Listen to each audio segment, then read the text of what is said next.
আল্লাহর নবী বলেন, তিরমিজি নাসাই শরীফের হাদিস, قال النبي صلى الله عليه وسلم لا تدخلون الجنة حتى تؤمنوا ولا تؤمنوا حتى تحابوا ألا أدلكم على شيء إذا فعلتم تحاببتم بينكم أفشوا السلام بينكم। আল্লাহর নবী বলেন, প্রথম কথা হলো যতক্ষণ পর্যন্ত খাঁটি মুমিন তোমরা না হবে জান্নাতে যেতে পারবে না। আর যতক্ষণ পর্যন্ত মুমিনে মুমিনে ভালোবাসা না হবে খাঁটি মুমিন হতে পারবে না। খাঁটি মুমিন হতে গেলে একজন মুমিনের আরেকজন মুমিনের সাথে ভালোবাসা হতে হবে। এরপর আল্লাহর নবী বললেন, আমি কি এমন একটা আমলের কথা তোমাদেরকে বলে দেব না যে আমলটা তোমরা পরস্পর করলে তোমাদের মাঝে ভালোবাসা বৃদ্ধি পাবে? সাহাবায়ে কেরাম বললেন, অবশ্যই বলে দেন ইয়া রাসূলুল্লাহ। আল্লাহর নবী বললেন, আফশুস সালামা বাইনাকুম, তোমাদের মাঝে সালামের প্রসার করো। আলহামদুলিল্লাহ نحمده ونستعينه ونستغفره ونؤمن به ونتوكل عليه ونعوذ بالله من شرور أنفسنا ومن سيئات أعمالنا من يهده الله فلا مضل له ومن يضلله فلا هادي له ونشهد أن لا إله إلا الله وحده لا شريك له لا ضد له ولا ند له ولا مثل له ونشهد أن سيدنا وسندنا وحبيبنا ومولانا محمد الذي أرسله بالحق بشيرا ونذيرا وداعيا إلى الله بإذنه وسراجا منيرا أما بعد فأعوذ بالله من الشيطان الرجيم بسم الله الرحمن الرحيم وإذا حييتم بتحية فحيوا بأحسن منها أو ردوها إن الله كان على كل شيء حسيبا وقال النبي صلى الله عليه وسلم أفشوا السلام وأطعموا الطعام وصلوا الأرحام وصلوا بالليل والناس نيام تدخلوا الجنة بسلام أو كما قال عليه الصلاة والسلام صدق الله مولانا العظيم وصدق رسوله النبي الكريم ونحن على ذلك من الشاهدين والشاكرين والحمد لله رب العالمين محمد الشهد دور شريف أكبر اللهم صل على محمد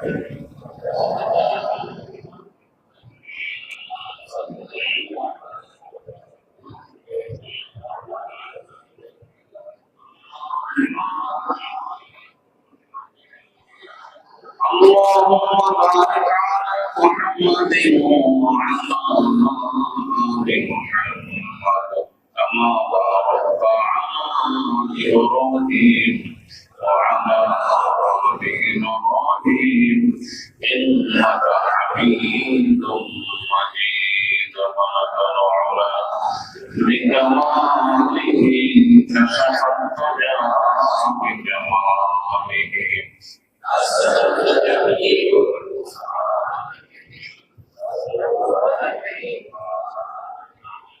محمد में आकर कुफर को मिटाया محمدا آخر كفر قوم جايا كفر قوم جاكر صداقة بتايا مغرور بكماله كشف الضجا بجماله حسنت جميع صالحه صلوا عليه وآله محترم حاضرین اللہ رب العالمین দরবারে লাখ কোটি শুকরিয়া হে রব্বুল আলামিন দয়া করে মেহেরবানি করে আমাদেরকে আজ এই পবিত্র জুমার দিনে জুমার নামাজ আদায়ের জন্য মসজিদে একত্রিত হওয়ার তৌফিক দান করেছেন। রব্বুল আলামিনের দরবারে মন খুলে শুকরিয়া আদায় করি আলহামদুলিল্লাহ। ইসলামের ভিতরে পরস্পর শুভেচ্ছা জানানোর জন্য আল্লাহ রাব্বুল আলামিন কর্তৃক সালামের পদ্ধতি আমাদেরকে দেওয়া হয়েছে। এটা আমাদের নিজেদের বানানো না, স্বয়ং আল্লাহ রাব্বুল আলামিন এই সালাম আমাদেরকে শিক্ষা দিয়েছেন। এটা কার শিক্ষা? আল্লাহ তাআলার শিক্ষা। এজন্য সহিহ বুখারীর হাদিসের ভিতরে আসছে, নবী করিম সাল্লাল্লাহু আলাইহি ওয়াসাল্লাম ইরশাদ করেন, আল্লাহ রাব্বুল আলামিন যখন আদম আলাইহিস সালামকে সৃষ্টি করলেন, সৃষ্টি করার পরে ওনার শরীরে রূহ দিলেন। আদম আলাইহিস সালাম দাঁড়ালেন। আল্লাহ রাব্বুল আলামিন বললেন, ওই যে ফেরেশতাদের একটা জামাত বসা আছে, একটা দল বসা আছে, তুমি সেখানে গিয়ে তাদেরকে সালাম দাও, আসসালামু আলাইকুম বলো। আদম আলাইহিস সালামকে সালাম শিখিয়ে দিলেন এবং বললেন যে ফেরেশতারা যেই জবাব দিবে, এই সালাম এবং তার জবাব এটা তোমার এবং তোমার সন্তানদের জন্য শুভেচ্ছা বিনিময়ের মাধ্যম হিসেবে পরিগণিত হবে। আদম আলাইহিস সালামকে সালাম দিলেন, আসসালামু আলাইকুম। ফেরেশতারা জবাবে রহমতুল্লাহটা বাড়িয়ে বলল, ওয়া আলাইকুমুস সালাম ওয়া রাহমাতুল্লাহ। আল্লাহ রাব্বুল আলামিন বললেন, এই সালাম এটা হলো জবাব, এটাই তোমার এবং তোমার সন্তানদের শুভেচ্ছা বিনিময়ের মাধ্যম। এভাবেই সালামের সূচনা হলো সৃষ্টির শুরু থেকে। তাহলে এই সালাম শিক্ষা দিয়েছেন স্বয়ং কে? আল্লাহ রাব্বুল আলামিনের শিখিয়ে দেওয়া সালাম। সালাম এবং সালামের জবাব দেওয়ার ব্যাপারে কোরআন মাজিদের সূরা নিসা ৮৬ নম্বর আয়াতের ভিতরে আল্লাহ রাব্বুল আলামিন নির্দেশনা দিয়েছেন, وَإِذَا حُيِّيتُم بِتَحِيَّةٍ فَحَيُّوا بِأَحْسَنَ مِنْهَا أَوْ رُدُّوهَا إِنَّ اللَّهَ كَانَ عَلَى كُلِّ شَيْءٍ حَسِيبًا। যখন তোমাদেরকে কেউ সালাম দেয়, তখন তোমরা সালামটা সেইভাবেই ফিরিয়ে দাও অথবা তার থেকে উত্তম তরিকায় ফিরিয়ে দাও। কেউ সালাম দিল, আসসালামু আলাইকুম, উত্তরে কমপক্ষে এতটুকু তো বলাই, ওয়া আলাইকুমুস সালাম। আর আল্লাহ বলেন যে একটু বাড়িয়ে বলো, উত্তম তরিকায় বলো। ওয়া রাহমাতুল্লাহ বাড়িয়ে দিলাম অথবা বারাকাতুহু বাড়িয়ে দিলাম। এজন্য সালাম দেওয়াটা তো সুন্নাত, কিন্তু আমাদেরকে যখন কেউ সালাম দেয় এর জবাব দেওয়াটা আরো বেশি গুরুত্বপূর্ণ হয়ে ওঠে। কারণ কোরআন মাজিদে যে বিষয়ের নির্দেশ করা হয় সেটা ফরজ হয়েছে। আল্লাহ তাআলা বলেছেন, ওয়াইদা হুইতুম বিতাহিয়াতিন, যখন তোমাদের কেউ সালাম দেয়, ফাহাইয়ু বিআহসানা মিনহা আও রুদ্দুহা, হুবহু ওই শব্দে অথবা তার থেকে ভালো শব্দে তোমরা উত্তর প্রদান করো। সুতরাং উত্তর প্রদান করাটা আল্লাহর নির্দেশ, এটা ফরজ হয়ে গেছে। এটা ওয়াজিব হয়ে গেছে। এই জন্য যারা সালামের জবাব সঠিকভাবে দেয় না, তারা ওয়াজিব তরকে কবিরা গুনাহে লিপ্ত হয়। বিষয়টা খুব ভালো করে বুঝতে হবে, পরিষ্কার ভাবে জবাব দিতে হবে। ওয়ালাইকুম আসসালাম একটু বাড়িয়ে দিতে পারলে আরো ভালো, রহমতুল্লাহি আরো বাড়িয়ে দেওয়ার, ওয়া বারাকাতুহু সব থেকে ভালো উত্তর। আল্লাহ রাব্বুল আলামিন কোরআন মাজিদের সূরা নিসার ৮৬ নম্বর আয়াতের ভিতরে এটা পরিষ্কার সালামের ব্যাপারে বলে দিয়েছে। সালাম ইসলামের ভিতরে কত গুরুত্বপূর্ণ বিষয়। আব্দুল্লাহ ইবনে সালাম একজন সাহাবী ছিলেন। উনি ইহুদিদের বড় আলেম ছিলেন। উনি যখন শুনলেন মদিনায় ইসলামের সর্বশেষ নবী আগমন করেছেন, ওনার পরে আর কোন নবী আসবে না, আব্দুল্লাহ ইবনে সালাম তখন ইসলাম গ্রহণ করেন নাই, গোপনে গোপনে দেখতে আসছেন যে নবী কে। আব্দুল্লাহ ইবনে সালাম রাদিয়াল্লাহু আনহু বলেন, আমি দেখলাম আল্লাহ রাসূলকে সাহাবায়ে কেরাম ঘিরে বসা আছেন, আমি গিয়ে তাদের পেছনে বসে পড়লাম। মদিনার ভিতরে সর্বপ্রথম আল্লাহ রাসূলের যে বাণীটা আমি শুনেছিলাম সেটা হলো সাহাবায়ে কেরামকে লক্ষ্য করে তিনি চারটি বিষয় বলছিলেন। তার প্রথম বিষয় ছিল ইয়া আইয়ুহান নাস, হে লোক সকল, আফসুস সালাম, তোমরা সালামের প্রচার প্রসার করো। দুই নম্বরেই বলছিলেন ওয়া আতিমুত তাআম, অরুত্তকে খানা খাওয়াও, ক্ষুধার্তকে খাবার দাও, ওয়াসিলুল আরহাম, আত্মীয়তার বন্ধনকে রক্ষা করো, ওয়াসাল্লু বিল লাইলি ওয়ান নাসু নিয়াম, রাতের আধারে যখন মানুষ ঘুমিয়ে থাকে তখন তাহাজ্জুদের নামাজ পড়ো। এই চারটা কাজ যারা নিয়মিত করবে, ফলাফল বলেছেন তাদখুলুল জান্নাতা বিসালাম, তাহলে তোমরা নিরাপদে জান্নাতে প্রবেশ করবে। সুবহানাল্লাহ। আল্লাহ রাসূল প্রথমেই বললেন আফসুস সালাম। মদিনায় গিয়ে এই হাদিস উনি প্রথম শোনালেন, প্রথম কথাটাই ছিল সালামের প্রসার করা। আর এক হাদিসের ভিতরে আসছে আন আব্দুল্লাহ ইবনে আমর রাদিয়াল্লাহু আনহু আন্না রাজুলান সাআলা রাসূলুল্লাহ সাল্লাল্লাহু আলাইহি ওয়াসাল্লাম, আব্দুল্লাহ ইবনে আমর বলেন যে এক ব্যক্তি আল্লাহ রাসূলকে প্রশ্ন করলেন, আইয়ুল ইসলামি খায়র, ইসলামের কোন কাজটা সবথেকে উত্তম? আল্লাহ রাসূল ওই দিন দুইটা কাজের কথা বলছিলেন। এক নম্বরে বলছিলেন তুতিমুত তাআম, ক্ষুধার্তকে খানা খাওয়ানো, মানুষকে মেহমানদারি করা।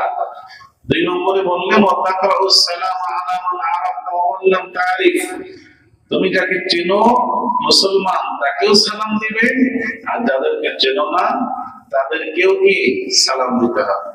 আমরা অনেক সময় শুধু পরিচিত জনদেরকে সালাম দিই, কিন্তু আল্লাহ রাসূল বলেছেন মুসলমান পরিচিত হোক আর অপরিচিত হোক সকলকে কি দিতে হবে? সালাম দিতে হবে। এজন্য নিজেদের ঘরের ভিতরেও সালামের প্রচলন করতে হবে। ঘরে গিয়ে যদি আমরা সালাম দিই তাহলে বরকত আছে না নাই? আনাস রাদিয়াল্লাহু আনহুকে লক্ষ্য করে আল্লাহ রাসূল বলেছিলেন, হে আনাস, ইদা দাখালতা আলা আহলিক ফাসাল্লিম ইয়াকুন বারাকাতুন আলাইকা ওয়া আলা আহলিক, হে আনাস, তুমি যখন ঘরে যাবে তখন তুমি গিয়ে সালাম করবে। সালাম করলে আল্লাহ তাআলা তোমার উপরে এবং তোমার ঘরবাসীর উপরে, পরিবারের উপরে রহমত বরকত নাযিল করবেন। ঘরের ভিতরে সালামের প্রচলনটা এটা আমাদের ভিতরে খুবই কম, নাই। অথবা আমরা হয়তো অনেকে না দিতে দিতে এখন অভ্যাস নাই, লজ্জা বোধ করি। ঘর খুললো, তারা তো ছোট, আমি বড়, আমি সালাম দিতে চাই না যে তারা সালাম দিবে না। আল্লাহ রাসূল সাল্লাল্লাহু আলাইহি ওয়াসাল্লাম বলেন যে ঘরে যাবে সে সালামটা দিবে, এটা কোনো সাধারণ সালাম না। এই সালামের সাথে সাথে আল্লাহ তাআলা ওই ঘরের উপর রহমত বরকত নাযিল করবেন। ওই ঘরে শান্তি থাকবে না, ওই ঘর থেকে আল্লাহ বালা মুসিবতকে দূর করে দিবেন। ওই ঘরের পরিবারের সদস্যদের ভিতরে আল্লাহ তাআলা মিল মহব্বত দান করে দিবেন। এজন্য পরিবারের লোকদেরকে সালাম দেব ইনশাআল্লাহ। অনেকের অভ্যাস নাই, তো এই জন্য হঠাৎ করে যে সালাম দিলে এক ব্যক্তি অভ্যাস শুরু করছে, জমার দিন গিয়ে দরজা খুলছে, তার স্ত্রী দরজা খুলছে, যখন সালাম দিছে তো স্ত্রী আরো হেসে দিচ্ছে। কি ব্যাপার, এত বয়স হয়েছে কোনদিন সালাম দিলাম না, আজকে সালাম কিসের? হেসে দিচ্ছে। আমাকে কি আপনি চেনেন না, সালাম দেন কেন? মানে অভ্যাস তো নাই, মনে করছে শুধু অপরিচিতদেরকে সালাম দিতে হয়। এই জন্য তার স্ত্রী বলতেছে আমাকে কি চেনেন না, আমাকে সালাম দেন কেন? তো স্ত্রীকেও সালাম দেওয়া যাবে কি যাবে না? ঘরে ঢুকলেই সালাম দিতে হবে। নিজের মাহরাম মহিলা যারা, যাদের সাথে দেখা দেওয়া জায়েজ, স্ত্রী, নিজের মেয়ে, মা, তাদের সবাইকে সালাম দিতে হবে। তারাও সালাম দিবে, আপনিও সালাম দিবেন। গায়ের মাহরাম মহিলা সালাম তাদের জন্য না, যে অপরিচিত মহিলা যাদের সাথে দেখা সাক্ষাৎ জায়েজ নাই তাদেরকে সালাম দেওয়ার দরকার নাই। নিজের মাহরাম মহিলাদেরকে সালাম দিতে হবে, ঘরে গিয়ে সালাম দিতে হবে। এটা ইসলামের বড় একটা নির্দেশনা, বড় একটা সুন্নাত, যারা আগে থেকে পালন করছে আলহামদুলিল্লাহ। আর যদি অভ্যাস না থেকে আজকের থেকে অবশ্যই এটা পালন করব। এটা আমার উপকারের জন্যই, আমার পরিবারের উপকারের জন্যই। আল্লাহ রাসূল বলেছেন যে সালাম দিয়ে ঘরে ঢোকো, আল্লাহ তাআলা তোমার ঘরটাকে রহমত বরকত দ্বারা ভরপুর করে দেবে। তাহলে অমুসলিমের ঘরে শান্তি কিভাবে আসবে সেটা তাদের ব্যাপার, কিন্তু আমি মুসলমান, আমি ইসলাম পালন করি, আমার জীবনে শান্তি আসতে হলে আমাকে ইসলাম পালন করার মাধ্যমেই, আল্লাহ এবং রাসূলের নির্দেশনা পালনের মাধ্যমেই কিন্তু আমার ঘরে শান্তি আসবে। ওটা অমুসলিমদের তরিকার মাধ্যমে আনতে গেলে আমার ঘরে শান্তি আসবে না, আল্লাহ রাসূলের তরিকার মাধ্যমে আনতে হবে। সুতরাং সালামটা সুন্দরভাবে দিতে হবে। একজন মুসলমান আর একজন মুসলমানকে সালাম কেন দিবে? এক নম্বর কারণ হলো এই সালাম দেওয়া নেওয়া এটা মুসলমানের হক। সালাম দেওয়া সালাম নেওয়া এটা মুসলমানের হক। আল্লাহ রাসূল বলেছেন হকুল মুসলিমি আলাল মুসলিমি খামসুন। এক হাদিসে আসছে সিদ্দুন, এক মুসলমানের অন্য মুসলমানের উপরে 5টা হক। এক হাদিসে বলছেন 6টা হক। এর ভিতরে অন্যতম হক হলো সালাম দেওয়া, সালামের উত্তর দেওয়া। সালাম কেউ আমাকে দিল, সালামের উত্তর দেওয়া, এটা মুসলমানের একটা হক।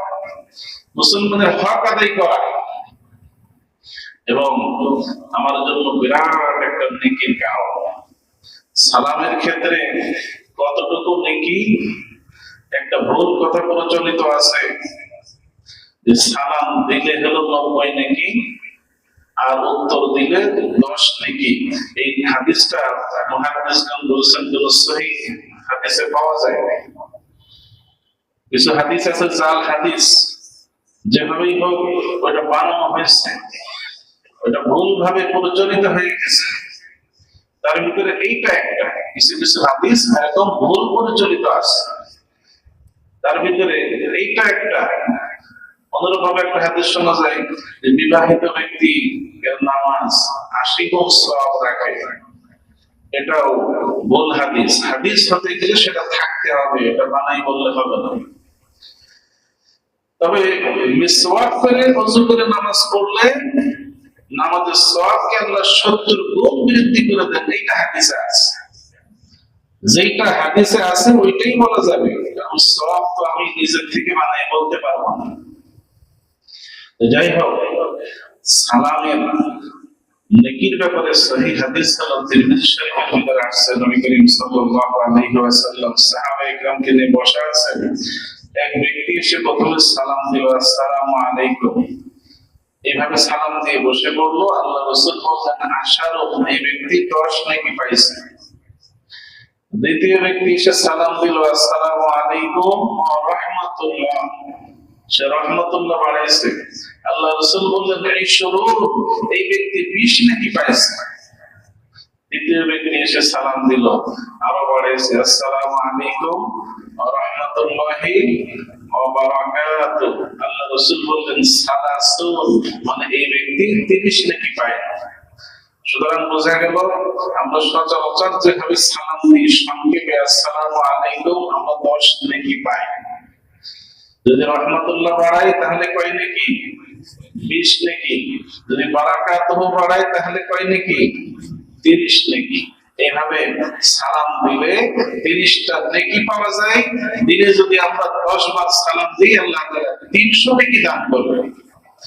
কেউ যদি বেশি চলাচল করে 100 বার সালাম দিতে পারে, আল্লাহ তাআলা তাকে 3000 নেকি দান করে দেবেন। সুবহানাল্লাহ। তাহলে সালামের মাধ্যমে নেকি অর্জনের বিরাট একটা উপায়, এটা বিরাট একটা মাধ্যম। এজন্য প্রসিদ্ধ সাহাবী আব্দুল্লাহ ইবনে ওমর রাদিয়াল্লাহু আনহু, হযরত ওমরের ছেলে আব্দুল্লাহ ইবনে ওমর, উনিও কিন্তু বড় সাহাবী ছিলেন এবং সাহাবীদের ভিতরে যারা বড় আলেম সাহাবী, অনেক বেশি হাদিস যারা জানতেন, কোরআনের তাফসীর জানতেন, এই বড়দের ভিতরে আব্দুল্লাহ ইবনে ওমরও একজন। আব্দুল্লাহ ইবনে ওমর রাদিয়াল্লাহু আনহু ছাত্র ছিলেন হযরত তুফাইল ইবনে উবাই। উনি বর্ণনা করেন, আমার উস্তাদ আব্দুল্লাহ ইবনে ওমর একদিন বললেন যে আমি একটু বাজারে যাব। উনি মাঝে মাঝে এইভাবে বাজারে চলে যেতেন। বাজারের দিনে আমি বললাম, উস্তাদ আপনি বাজারে যাবেন, বাজারে গিয়ে তো আপনাকে কোনো কিছু কেনাকাটা করতে দেখি না। আমি দেখি আপনি বাজারে চলছেন আর মানুষকে আপনি সালাম দিতে থাকেন, আসসালামু আলাইকুম ওয়া রাহমাতুল্লাহি ওয়া বারাকাতুহু। এইভাবে আপনি পরিচিত অপরিচিত লোকদেরকে সালাম দিতে থাকেন আর সামনে বাড়তে থাকেন, এই রাস্তা ওই রাস্তা করে শুধু সালাম দিয়ে এইভাবে 1-2 ঘন্টা ঘুরে আবার আপনি চলে আসেন, কেনাকাটা করেন না। এর কারণটা কি? আব্দুল্লাহ ইবনে ওমর রাদিয়াল্লাহু আনহু বললেন, এই সালামের মাধ্যমে একটা হলো বিরাট সওয়াব পাওয়া যায়, দ্বিতীয়ত এইটা হলো দোয়া। আমি সওয়াব কামাইয়ের জন্য, দোয়া কামাইয়ের জন্য, এইটা পাওয়ার জন্য আমি বাজারে যাই। সুবহানাল্লাহ।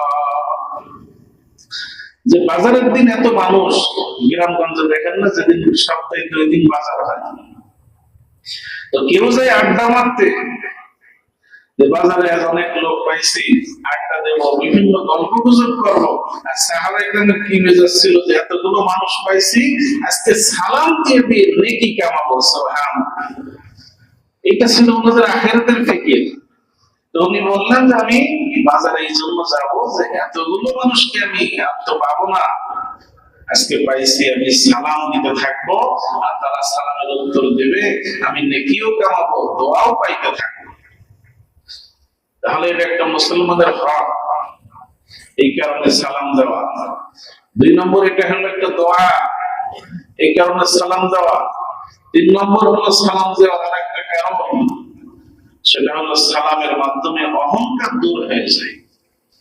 আল্লাহ নবী বলেন, আল বাদিউ বিস সালামি বাদিউ মিনাল কিবির, যে ব্যক্তি আগে সালাম দেবে সে অহংকার থেকে মুক্ত। এই সার্টিফিকেট আল্লাহ রাসূল দিয়েছেন। সুতরাং আগে যারা সালাম দিতে থাকবে, অন্তরের বড় একটা ব্যাধি, বড় একটা রোগ, যে রোগকে আধ্যাত্মিক রোগের ভিতরে বলা হয়েছে উম্মুল আমরাজ, সমস্ত রোগের মা, সেটা হলো অহংকার। এটা সালামের মাধ্যমে দূর হয়। যেমন এখন ডাক্তাররা বলে যে সমস্ত রোগের মূল রোগ, সমস্ত রোগের মা হলো ডায়াবেটিস। ডায়াবেটিসে যারা ধরে ফেলছে, ভালো মতন হয়ে গেছে, তার এখন বিভিন্ন রোগ শরীরে আসতে থাকবে। কিডনির সমস্যা হবে, হার্টের সমস্যা হবে, চোখের সমস্যা হবে, হাড্ডি ক্ষয় হয়ে যাবে, কত ধরনের রোগ। তো ডায়াবেটিস যেমন উম্মুল আমরাজ, সমস্ত রোগের মূল, অনুরূপভাবে আধ্যাত্মিক রোগের ভিতরে সব থেকে মারাত্মক রোগ বলা হয়েছে অহংকার। এটা আল্লাহ তাআলা এত পছন্দ করেন যে হাদিসের ভিতরে আসছে, লা ইয়াদখুলুল জান্নাতা মান কানা ফি কলবিহি মিসকালু যাররাতিন মিন কিবির, যার অন্তরে সামান্য পরিমাণ অহংকার থাকবে, জাহান্নামের জালি পিওর না করা পর্যন্ত সে জান্নাতে যেতে পারবে না। অহংকারকে আল্লাহ তাআলা এত পছন্দ করেন, সেই অহংকার আমার অন্তর থেকে দূর করা, আমার অন্তরটাকে অহংকার থেকে পাক সাফ করা একটা তরিকা হলো সালাম। সালাম দিলে অহংকার দূর হয়ে যায়। আরেকটা উপকার হলো সালামের দ্বারা অন্তর থেকে কৃপণতাও দূর হয়ে যায়।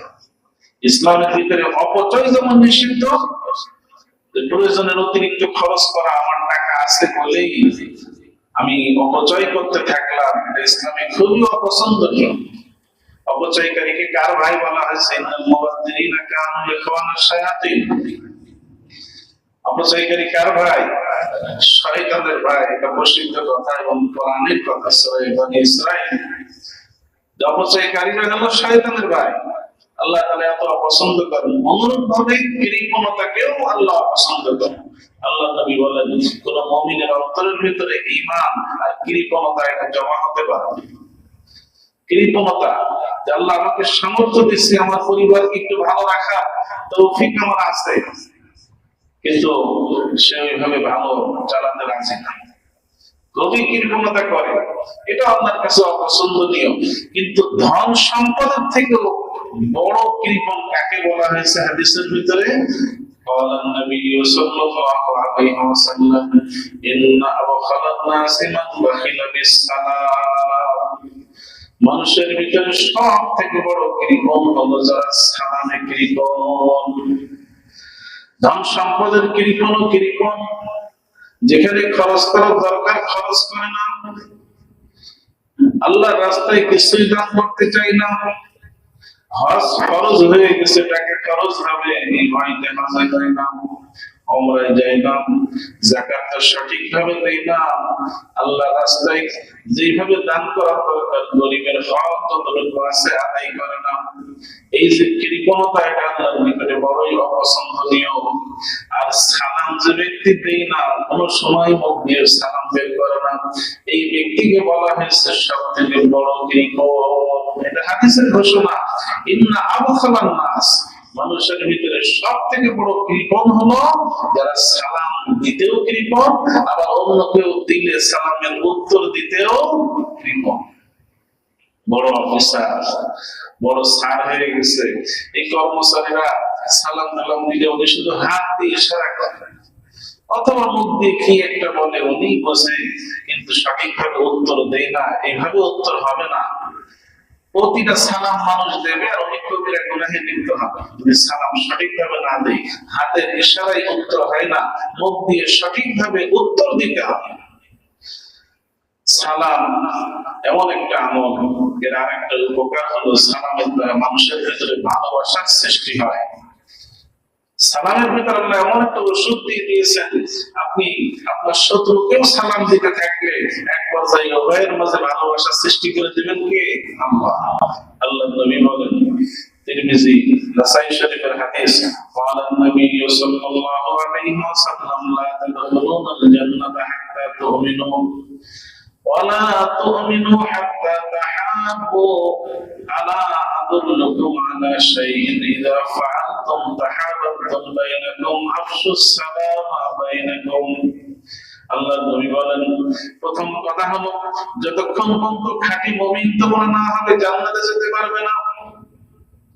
আর যতক্ষণ পর্যন্ত মুমিনে ভালোবাসা না হবে খাঁটি মুমিন হতে পারবে না। খাঁটি মুমিন হতে গেলে একজন মুমিনের আর একজন মুমিনের সাথে ভালোবাসা হতে হবে। এরপর আল্লাহ নবী বললেন, আমি কি এমন একটা আমলের কথা তোমাদেরকে বলে দেব না, যে আমলটা তোমরা পরস্পর করলে তোমাদের মাঝে ভালোবাসা বৃদ্ধি পাবে? সাহাবায়ে কেরাম বললেন, অবশ্যই বলে দেন ইয়া রাসূলুল্লাহ। আল্লাহ নবী বললেন, আফশুস সালামা বাইনাকুম, তোমাদের মাঝে সালামের প্রসার করো। সালামের প্রসার করো, পরস্পরের ভিতরে ভালোবাসা বৃদ্ধি হবে। এক হাদিসের ভিতরে এই জন্য বলছেন, আসসালামু ক্বাবলাল কালাম। আপনাদের হয়তো অনেকেরই হাদিসটা মুখস্থ আছে, ছোট্ট হাদিস, আসসালামু ক্বাবলাল কালাম। তার মানে সালাম হবে কথার আগে। সাধারণ কথাবার্তা আগে না সালাম আগে? সালাম আগে। এটাই হলো মুসলমানের তরিকা, সালামটা হবে আগে। সালাম আল্লাহর পক্ষ থেকে আসছে, আল্লাহ নবী আমাদেরকে শিক্ষা দিয়েছেন। এই সালাম আর অন্যান্য ধর্মের, অন্যান্য কালচারের বিভিন্ন শব্দের ভিতরে অনেক পার্থক্য আছে। এই যে গুড মর্নিং বলা হয়, আজকে আপনি এই ইংলিশ মিডিয়াম স্কুলগুলোতে যান, আধুনিক পদ্ধতিতে যে সমস্ত অফিস আদালত চলে যান, বাচ্চাদেরকে সালাম কিন্তু শেখায় না। আমরা বিভিন্ন জায়গায় দেখছি সালাম শিক্ষা দেয় না। ওই পাশ্চাত্য কালচার, পশ্চিমা কালচার শিক্ষা নেই। গুড মর্নিং, গুড ইভিনিং, এরকম গুড নাইট, হাই হ্যালো আছে না নাই? বাই বাই টাটা, কিন্তু কি নাই? সালাম নাই। Hi hello, bye bye tata, good morning, good evening, এই সব শব্দের ভিতরে আমরা আরেকজনের জন্য শুভ কামনা করি। হ্যাঁ, গুড মর্নিং, তোমার সকালটা ভালো হোক। গুড নাইট, তোমার রাতটা ভালো হোক। এইভাবে শুভেচ্ছা জানাই, শুভ কামনা করি, তোমার জন্য শুভ কামনা। আচ্ছা, আমার শুভ কামনা আপনার জন্য আমি যতই বলি, যতই শুভ সকাল, শুভ সন্ধ্যা, শুভ দুপুর, যা কিছুই বলি, কিন্তু আপনার ভালো করার কোন ক্ষমতা কিন্তু আমার নাই। সমস্ত ক্ষমতার মালিক কে? এই সালাম আল্লাহর পক্ষ থেকে শেখানো। এই সালামটা হলো এমন সম্ভাষণ, এমন একটা শুভেচ্ছা বিনিময়, যার ভিতরে দোয়া করা হয়, আসসালামু আলাইকুম ওয়া রাহমাতুল্লাহি ওয়া বারাকাতুহু। আমার পক্ষ থেকে না, বরং আমি দোয়া করলাম তোমার জন্য যে আল্লাহর পক্ষ থেকে যেন তোমার প্রতি শান্তি, রহমত এবং বরকত আল্লাহ নাযিল করে দেন। সালামটা হলো দোয়া। তাহলে অন্যরা যেটা করে আর মুসলমানদের সালামের ভিতরে বিরাট বড় পার্থক্য আছে না নাই? অন্যরা হয়তো শুধু শুভ কামনা করে, কিন্তু আমার শুভ কামনায় কোনো যায় আসে না যদি আল্লাহ না হয়। আর সালামটা হলো দোয়া, যে আল্লাহ যেন তোমার উপরে শান্তি বর্ষণ করেন, আল্লাহ যেন রহমত বর্ষণ করেন, আল্লাহ যেন বরকত নাযিল করেন। যিনি শান্তির মালিক, যিনি রহমতের মালিক, সাথে সাথে হলো আসসালাম, এটা আল্লাহর নাম। সালামটা কার নাম? আল্লাহর নাম। সালামটা কোরআনের শব্দ। এই সালাম শব্দ যখন আপনি উচ্চারণ করবেন, আল্লাহর নামের জিকিরেরও সওয়াব হবে, এবং কোরআন মাজিদ তেলাওয়াত করলে যে প্রতি হরফে 10 নেকি, সেটাও ইনশাআল্লাহ পেয়ে যাবে। এজন্য বাথরুমে গিয়ে কিন্তু সালাম বলা যায় না। বাথরুমে আজকাল তো মানুষ বাথরুমে মোবাইল নিয়ে চলে যায়, এটা ঠিক না। বাথরুমে যে কথা বলা, কোনো কিছু উত্তর দেওয়া, এই মোবাইলে অনেক সময় বিভিন্ন মানুষের কাছে শুনি মোবাইল নিয়ে যায়, সেখানে মোবাইলের ভিতরে যা কিছু আসতে থাকে, এরকম আল্লাহর কথা হতে পারে, হঠাৎ রাসূলের কথা হতে পারে। তো বাথরুমের ভিতরে যদি আল্লাহ রাসূলের নাম উচ্চারিত হয়, এরকম মোবাইল নিয়ে গেছে যে তার খুব জরুরি, মানুষ জরুরি কল আসতে পারে, বাথরুমে জরুরি কল আসলো, ওদিকে সালাম দিল, ওদিকে আমি উত্তর দিলাম ওয়ালাইকুম আসসালাম। সালাম তো আল্লাহর নাম। বাথরুমের ভিতরে আল্লাহর নাম উচ্চারণ করা যায় না। যাই হোক, সালামটাকে আমাদের খুব গুরুত্বপূর্ণ ভাবে গ্রহণ করতে হবে। এখানে আরেকটা বিষয়, সালামের উচ্চারণের বিষয়টা অনেক বেশি গুরুত্ব দিতে হবে। নতুবা সালাম যেটা দোয়া, এটা বদদোয়ায় পরিণত হয়ে যায়। যেমন একটা পার্থক্য বলি, আগেও হয়তো বলছি, আসসালামু আলাইকুম, এই সালাম মানে হলো শান্তি। কিন্তু আমরা নরমালি যেভাবে ভালো করে না শেখার কারণে বলি আসসালামু আলাইকুম, আসসালামু আলাইকুম, অনেকেই দেখবেন অনেক ভাবে বিকৃত করে বলে, তখন এই লামটা মাঝখান দিয়ে বাদ গেলে আসসালামু আলাইকুম মানে তোমার উপরে মৃত্যু নাযিল হয়। যেটা ছিল শান্তি বর্ষিত হোক, এই শান্তি পরিণত হয়ে গেল কিসে? মৃত্যুতে, যে তুমি মরো। দোয়াটা বদদোয়ায় পরিণত হলো। এজন্য সুন্দরভাবে আমরা সালামটা উচ্চারণ করব, আসসালামু আলাইকুম ওয়া রাহমাতুল্লাহি ওয়া বারাকাতুহু। সালামের উচ্চারণটা যেন বিকৃত না হয়। উত্তর দেওয়ার ক্ষেত্রেও ওয়া আলাইকুমুস সালাম ওয়া রাহমাতুল্লাহি ওয়া বারাকাতুহু। এরপরে কেউ কেউ আবার একটু বাড়ায় বলে, শুনছেন, ওয়া মাগফিরাতুহু ওয়া জান্নাতুহু, কেউ কেউ বলছে, শুনছেন, ওয়া মাগফিরাতুহু ওয়া জান্নাতুহু। এটা হাদিসে নাই। হাদিসের সালাম এতটুকুই, আসসালামু আলাইকুম ওয়া রাহমাতুল্লাহি ওয়া বারাকাতুহু। অমুসলিমদেরকে সালাম দেওয়া যায় না। সালাম যেহেতু আল্লাহর পক্ষ থেকে সালাম, রহমত এবং বরকত নাযিলের দোয়া, অমুসলিমদের জন্য হুবহু এইভাবে দোয়া করতে হাদিসে নিষেধ আসছে। এজন্য অমুসলিমদেরকে হুবহু এই শব্দে আসসালামু আলাইকুম ওয়া রাহমাতুল্লাহি ওয়া বারাকাতুহু এইভাবে সালাম দেওয়া যাবে না। কোন সময় যদি অফিস আদালতে অনেক সময় বাধ্য হয়, বড় অফিসার এরকম অমুক অমুক সালাম না দিলে সমস্যা, তাদের জন্য ভাষা হলো আসসালামু আলা মানিত্তাবাল হুদা। আসসালামু আলা মানিত্তাবাল হুদা, এর অর্থ হলো যারা হেদায়েতের অনুসরণ করবে তাদের জন্য সালাম। এই ভাষাটা শিখে নেবেন, আসসালামু আলা মানিত্তাবাল হুদা। আর অমুসলিমরা যদি সালাম দেয়, আল্লাহ রাসূল শুধু শিখিয়ে দিয়েছেন ওয়া আলাইকুম বলতে, ওয়া আলাইকুম আসসালাম না, ওয়া আলাইকুম বলে চুপ হয়ে যাবে। ওয়া আলাইকুম এর বিভিন্ন কারণ আছে। তো যাই হোক, এইভাবে সালামের ভাষাগুলো আমরা সুন্দর করব, তাহলে সালামের যে দোয়া এটা সঠিকভাবে থাকবে। এবং বাচ্চাদেরকে এই good morning, good evening, tata, bye bye, এই সমস্ত কালচার থেকে ফিরে আসতে হবে, পাশ্চাত্য কালচার থেকে ফিরিয়ে আনতে হবে। ইসলামের একটা গুরুত্বপূর্ণ বিষয় হলো সালাম। সালামের পরে আমরা মুসাফা করি। আল্লাহ রাসূল বলেছেন, একজন মুমিন আর একজন মুমিনের সাথে সাক্ষাৎ করে যখন তারা হাত বাড়িয়ে দিয়ে মুসাফা করে, আল্লাহ রাব্বুল আলামিন গুনাহের সগীরা গুনাহগুলো মাফ করে দেন। মুসাফা করাও নবীর সুন্নাত, এবং আল্লাহ রাসূল দুই হাত দিয়ে মুসাফা করতেন। আমরা যে এক হাত দিয়ে করি, এক হাত দিয়ে করে আবার একটু হাত ঝোলাই, এগুলো সুন্নাতের খেলাফ।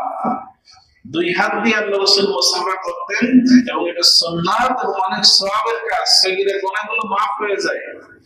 মুসাফার পরে একটা বিদআত আছে, দুই হাত দিয়ে মুসাফা করে এরপরে আমরা হাতটা একটু বুকে রাখি, আছে না নাই?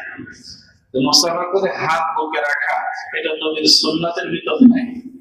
আল্লাহ রাসূলকে এটা করতে দেখা যায় নাই। এজন্য বুকে হাত রাখা যেহেতু নবীর সুন্নাতের ভিতর নাই, দরকার নাই। বাস দুই হাত দিয়ে আমরা মুসাফা করব, সওয়াবের নিয়তে মুসাফা করব। আরেকটা কথাও মনে রাখতে হবে যে কদম বুসি করা, এটাও নবীর সুন্নাতের ভিতর নাই। সুন্দরভাবে সালাম যদি দেই কেউ, তাতেই আমাদের খুশি থাকতে হবে। হযরত আবু বকর, ওমর, ওসমান, আলী সহ বড় বড় সাহাবীরা আল্লাহ রাসূলের সামনে আসতেন, সুন্দরভাবে সালাম দিতেন, ওনারা কদম বুসি করছেন, এটা পাওয়া যায় না। সুতরাং আল্লাহ রাসূল এবং সাহাবায়ে কেরাম যতটুকুতে খুশি থাকছেন, আমি যেহেতু মুসলিম, আমাকে অতটুকুতেই খুশি থাকতে হবে। কদম বুসি করতে গেলে মাথা ঝাঁকাতে হয় কি হয় না? মাথা ঝুঁকাতে হয়। মাথা ঝুঁকবে একমাত্র আল্লাহ রাব্বুল আলামিনের কাছে। ওর ভিতরে শিরকের একটু গন্ধ আছে। তো সালামের সাথে সম্পর্কিত মুসাফা, এই মুসাফাটাও এটা সুন্নাত। আর কদম বুসির বিষয়টা এটা সুন্নাতের ভিতরে নাই, বরং এটা বেশি জরুরি মনে করলে, বাড়াবাড়ি করলে এটা গুনাহের কারণ হয়ে যেতে পারে। আল্লাহ রাব্বুল আলামিন আমাদেরকে সালামের সুন্নাতটা সমাজের ভিতরে জিন্দা করা, নিজের জীবনে এর প্রয়োগ করা, খাঁটি মুসলিম হওয়া তৌফিক দান করেন। আমিন। ওয়া আখিরু দাওয়ানা আনিল হামদুলিল্লাহি রাব্বিল আলামিন।